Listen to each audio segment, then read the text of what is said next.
Ooh, ooh. Oh, it's like spiders on the ground. Watch out for that guy. I do like this coffee mug. If any spirits are here, do you want me to have another cup of coffee? Yes. All the Hocus Pocus costumes. I'm really glad that like 20 years later that Hocus Pocus is finally getting the credit it deserves. I remember seeing that movie in the theater when it came out. It was like a summer release too, but I'm really glad that Disney and everyone is starting to embrace everything Hocus Pocus. Morty. Aw, jeez, Rick. I should have been Ezio for Halloween. That's pretty cool. Hidden Blade for the Assassin's Creed costume, which, I mean, I'm sure the quality isn't as good, but $29.99 seems like a little bit much. Do you like scary movies? I think I found the scariest costume in here. Oh boy! Never mind, too easy. Oh, they've got Stranger Things versions of Monopoly and an Ouija board. That's actually kind of cool with all the letters and stuff.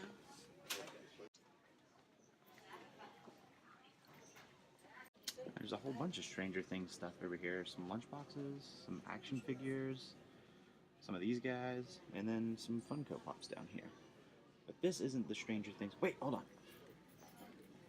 An Eggo's card game? Anyway, this isn't the Stranger Things stuff that I was looking for. We'll find that in a second.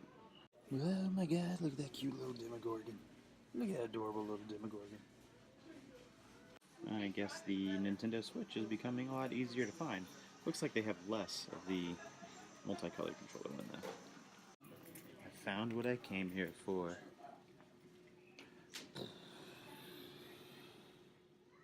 Stranger Things Season 1 in this special 1980s-esque VHS box. But there's totally like Blu-rays and DVDs in here. But the package looks like a VHS tape. That's pretty cool. All I do is wear this, right?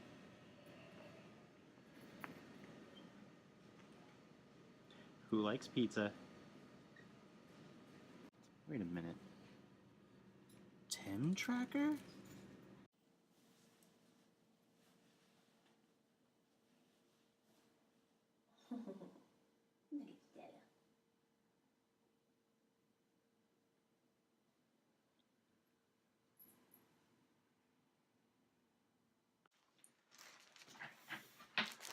Boom, hey guys, how's it going? I am not too keen on unboxing videos. I feel like a lot of people do them. However, I got this pretty awesome shirt in the mail today. I ordered it when I was at Disney World from T-Villain, and I thought it really spreads the message of Halloween. So I decided to pull the trigger, get this shirt, and I think T-Villain was doing some kind of, whatchamacallit, like a special Halloween something or another, and I think they started to pack some like bonus add-ins for like all the orders through October. So I'm gonna show you guys this really cool shirt that I got. It's from one of my favorite movies, and let's see. Oh, there's something in there. Let's see. I probably shouldn't have opened it on the table just because there's cat fur everywhere. Anyway, so here's the shirt. Boom! Look at that. It's Sam from Trick or Treat, and he looks like he's just waiting for the Great Pumpkin. Oh man, Trick or Treat is one of my favorite. It's not only one of my favorite horror movies, it's just one of my favorite movies. If you haven't seen it, do yourself a favor, track it down. It's probably the #1 Halloween movie that I watch every year. I have an annual viewing, and the only way I can describe it is, let me fold my shirt. The only way I can describe it is, if you've seen Pulp Fiction, it's kind of similar. It's like 5 or 6 different stories that all intertwine, And each sub story is some kind of myth or legend about Halloween. One of them is like the town's ghost story. The other story is, hey, you should always check your kids' candy, and so on and so forth. But there's this one little character by the name of Sam who was on the shirt, and he kind of ties all of these stories together. Sam is the spirit of Halloween. Um, if you're familiar with like ancient Celtic folklore, Halloween to them is known as Samhain, but it's pronounced or it's spelled Samhain, Samhain, but it's pronounced Samhain. So Sam, probably coming from the pronunci or the spelling. I keep messing those up. The spelling of Samhain. But he's kind of like this. He's the spirit of Halloween. He makes sure you upholds by the rules, and if you do a good job, then you get the treat. If you don't do a good job, you get the trick. Anyway, so bonus stuff. What did I get? I got a little bonus bag. I got a Dum Dum, a lemon Dum Dum. See, I got a business card. I know who you are, T Villain. I bought the shirt from you. I got a sticker. I like these guys. I could never use enough or have enough stickers. And I got a nice little badge, a little pin badge. And I like the logo. It's just this devious skull with a nice mustache and a top hat with steampunk goggles on there. So, yeah, that was pretty cool. And now back to your regularly scheduled vlog.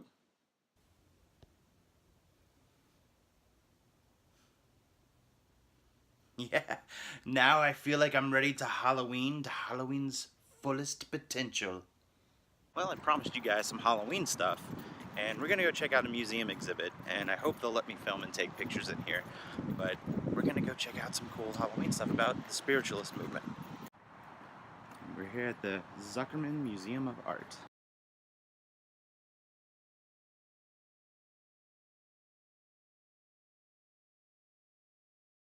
Well, here we are at the medium exhibit here at the Zuckerman Museum of Art.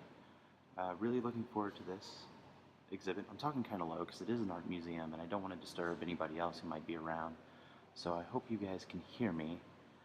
But let's go check out some interesting stuff throughout the spiritualist movement.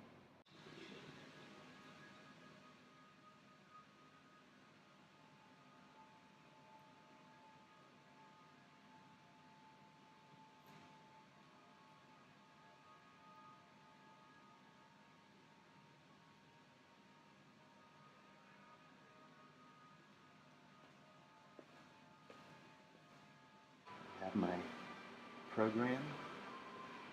Let's see what kind of cool stuff we can find. One of the first pieces that I see is this record with an x-ray of a skull, another x-ray of a spine. This was commonly referred to as bone music. In the Cold War, or during the Cold War era, in Russia, it was very, taboo to have any kind of music imported or exported from outside of Russia. So a lot of workaround for this was to make an X-ray, and then you kind of get up close, you can see the grooves. You would press a record onto an X-ray. This is how you got a lot of pop music and rock and roll and jazz over into Russia and the Soviet Union. And this process was actually called bone music. So something very common that happened, but very interesting. Let me give you guys a close-up of this guy too. These three paintings on the wall were done by a man by the name of John Bunyan Murray, or J.B. Murray. They're from 84 to 85, and Murray was a sharecropper. And while working the fields one day, he had this vision. He started creating these pieces of art as if automatically, like he had no control over it. This is something very common within the spiritualist movement. It's called automatic writing. And it's believed that it's when a spirit comes and inhabits your body and creates some kind of piece, not necessarily a piece of art, but maybe a note or a message or an entire page of dialogue or in this case, in Murray's case, a piece of art. So the idea of automatic writing isn't uncommon, especially in the world of the spiritualist movement. There's also a really interesting piece here by a man named Ben Pullman. It was created in 2017, but it really revolves around this idea of the instrumental transcommunication or electronic voice phenomena, so ITC and EVP.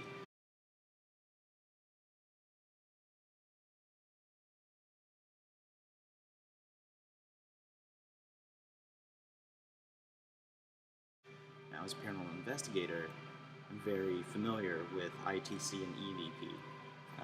I actually have my digital recorder right here, and this is how we kind of catch disembodied voices. Many times while we're investigating, we'll record the session and play it back, and if we get a direct response to a question from somebody who wasn't physically in the room, we kind of have to put this off to the side and go over it with a fine-tooth comb and really think if we caught something spiritual on our digital voice recorders. But I'm going to back away and show you guys this amazing art exhibit right here.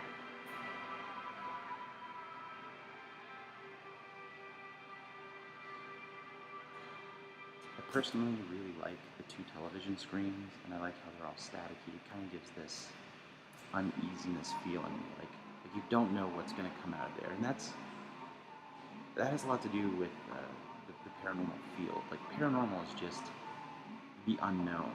We're searching for something that we don't know. So I can kind of feel where the artist was going with this particular exhibit. I actually really like all of the speakers that are hardwired to one another. This is a really cool piece. We have some photos from the spiritualist movement. A lot of times sensory deprivation would be utilized in order for a person to make contact with a spirit or entity or whatever you want to call it. So, something very common.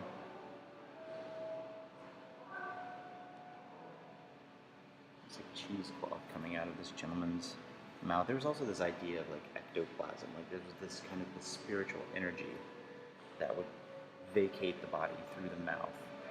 I've never seen ectoplasm. I can't say I highly believe in it, but this was also something very common amongst photos of the era as well.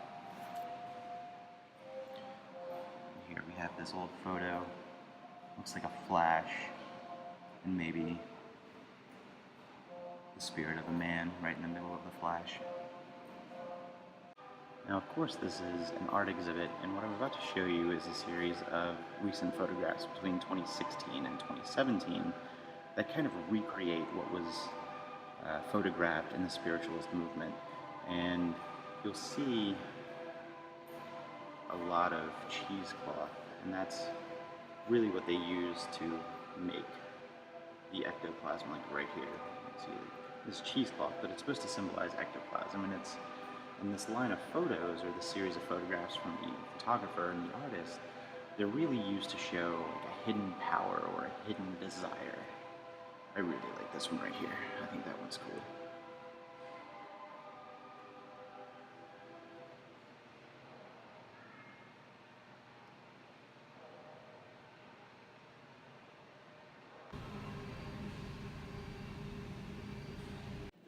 Right here outside of the main exhibit, they have a little place right here where you can tell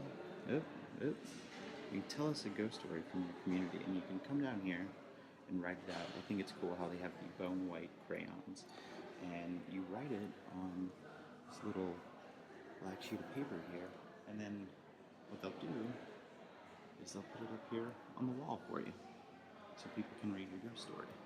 And right here we have a nice little interactive area where they have a handful of books where you can come and sit and read, but they also offer this record of music inspired by or from the spiritualist era, and you can come down and test it out on the iPad here.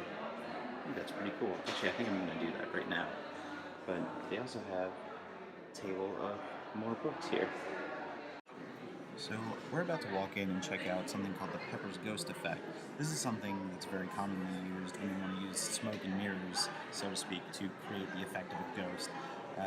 The Haunted Mansion in Disneyland and Disney World is something that uses the Pepper's Ghost Effect. So we're going to go through this door right here and go check out Pepper's Ghost Effect.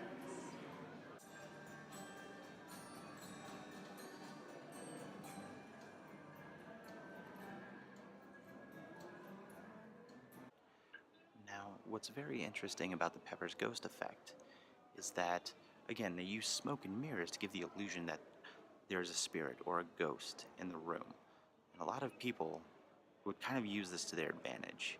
Um, if you were a not so trustworthy person who claimed to be a psychic or a medium, you would create these effects um, to give the effect that you were who you said you were, when really you were just kind of a con man or a con woman.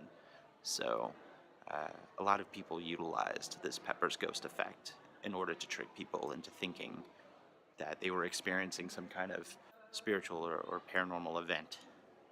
Of another kind of understanding they might have, but I've given up serious hope.